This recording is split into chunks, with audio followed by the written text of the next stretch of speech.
मित्रांनो, येत्या 4 डिसेंबरला गुरुदत्त जयंती येत आहे.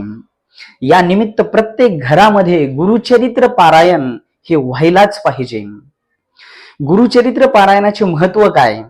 गुरुचरित्र पारायण का करावे, कसे करावे, कुणी करावे, त्याची फलप्राप्ती काय आणि गुरुचरित्र पारायण करताना कोणत्या चुका करू नयेत, याची अगदी डिटेल्स माहिती मी तुम्हाला येणाऱ्या 7 दिवसामध्ये प्रत्येक व्हिडिओमध्ये देणार आहे.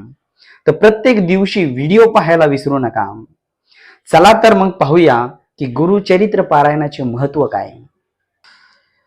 गुरुचरित्र हा फक्त ग्रंथ किंवा पुस्तक नाही, तो आपल्या जीवनाचा आरसा आहे. आणि ज्या घरामध्ये गुरुचरित्राचं पारायण होतं ना, त्या घरामध्ये दुःख, भीती आणि संकट यांचा अंधार आपोआप नाहीसा होतो. कारण गुरु म्हणजे विश्वास, गुरु म्हणजे आशा, आणि आयुष्यात गुरुशिवाय कुणीही पुढे जाऊ शकत नाही. गुरुचरित्र आपल्याला सांगतं की तुमच्यावर कितीही संकट असू द्यात, तुमच्या जीवनामध्ये कितीही दुःख असू द्यात, पण तुमच्या मनामध्ये श्रद्धा आणि समर्पण असेल ना, तर गुरुदत्त मार्ग दाखवतातच. गुरुचरित्र पारायण करताना आपण फक्त शब्द वाचत नाहीत, तर प्रत्यक्ष गुरुशी संवाद साधत असतो.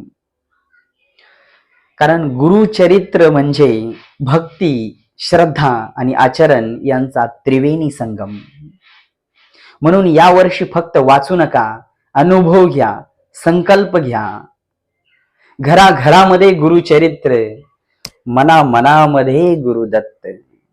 जय गुरुदत्त. श्री स्वामी समर्थ महाराज की जय.